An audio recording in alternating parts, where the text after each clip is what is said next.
Chapter 3, Independence, Part 4, The Move to Full Independence. The war gets underway in the North, but things do not go well for the American patriots. Spirits were running high among the Americans as their militias in those first days gave such an excellent account of their fighting abilities. But events would suddenly take the Americans in the opposite direction. It was as if the hand of God was showing them that while they were indeed true soldiers, without his help, their efforts would avail them nothing. Disasters struck one after another, disasters which would test profoundly the character and spirit of the American officers and their troops. Canada, 1775-1776. At first, the Americans seemed unstoppable in their move on Canada. By the late autumn of 1775, Americans under Montgomery had brought down forts protecting Montreal. Then they captured Montreal itself. But soon events began to go wrong. Arnold was bringing up troops through New York, intending to link up with Montgomery against the city of Quebec. But hostile Indians, endless swamps, and then early winter set in, slowing the movement and greatly weakening the ranks of Arnold's army. By the time the Americans reached Quebec, the element of surprise was gone, and cold, hunger, and disease wreaked havoc on Arnold's army. Arnold was a brave and daring leader, but it seemed as if God himself was dead set against American success in Canada. On the last day of December, a battle with the English at Quebec finally took place. The exhausted Americans were soundly defeated and Montgomery killed. Survivors retreated a small distance from the city to wait for reinforcements, which never came, and warmer weather. In June of the following year, 1776, a second attempt on Quebec was made with no more success resulting than with the first effort. Another battle in October again brought failure, and Arnold retreated south back to Fort Ticonderoga, his ego greatly deflated. His valiant effort against incredible odds, human and natural, was well acknowledged at the time, but for Arnold it was still very disappointing. All that effort and no victory to show for it. Because of this disappointing outcome, there would be no further attempt to bring or force Canada into the war on the side of the rebels. The British are forced to vacate Boston, March of 1776.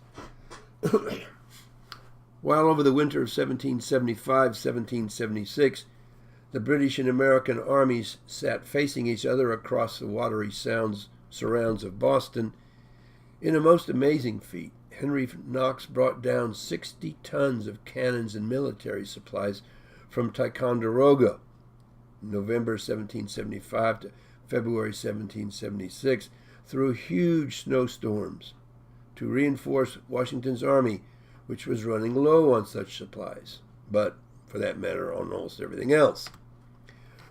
When the British in Boston saw Dorchester Heights newly reinforced by a whole array of cannon, British Commander Howe knew his position was very vulnerable.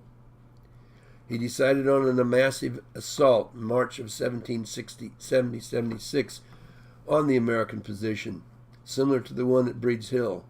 But, oddly enough, a huge storm hit as his troops were about to embark, and the attack was called off. Subsequently, Howe came to the decision that the British could not continue to hold Boston, and finally they, and the American Tories or Loyalists who had also gathered there, vacated the city. They would not return to Boston during the rest of the war. The Declaration of Independence. American spirits were not dampened. In early 1776, Thomas Paine wrote a pamphlet, Common Sense, daring to speak the unspeakable. It was time for Americans to separate from England and establish their own government. In Paine's opinion, a republic was the best type of government for America. The pamphlet was widely read and agreed with by many. It was time to depart from the British Empire. But such action would require the decision of the Continental Congress in Philadelphia. Yet none of the delegates had come to Philadelphia with this idea in mind, or with any specific instructions on this matter from the colonial assemblies they were representing. They would have to return to their colonies and secure authorization. Of course, this would be hotly contested by many who, though highly irritated at the high-handedness of the authorities in London, were yet quite unwilling to break the link with the mother country. The debate in America in the spring of 1776 was intense, though clearly there was a growing momentum in the colonies for independence. Starting with North Carolina, one by one, some of the colonial assemblies passed resolutions authorizing their delegates to vote for formal independence from England. But action stalled in the middle colonies when in mid-May Congress took up a Declaration of Independence written by John Adams. 4 of the middle colonies voted against it. The Maryland delegation even walked out. The Virginia Resolution. But the independence momentum was gathering strength. On the same day that Congress passed the less than unanimous Adams Declaration, the Virginia Assembly voted strongly for independence. Thus politically armed, the Virginia delegation arrived in Philadelphia in early June and submitted its own independence resolution for the vote. Quote, resolved that these united colonies are, and of right ought to be, free and independent states, that they are absolved from all allegiance to the British Crown, and that all political connection between them and the state of Great Britain is, and ought to be, totally dissolved. End of quote. The debate that followed was intense, but one by one, with the exception of New York, whose colonial assembly was sent scattering by the British occupation before the assembly had a chance to vote, the colonial assemblies were instructed to vote for independence. The Declaration of Independence. Thus, a committee of 5 was appointed to draft an explanation justifying the move to independence, to be submitted to the Continental Congress along with the resolution. Ultimately, the task of drafting such a statement was given to the young, scholarly, and slave-holding Virginia aristocrat Jefferson. He put together a draft resolution, the language possibly borrowed heavily from Locke's 2 treatises on government, and submitted it to the committee, where it underwent changes. And then it was presented to the full Congress at the end of June. Footnote.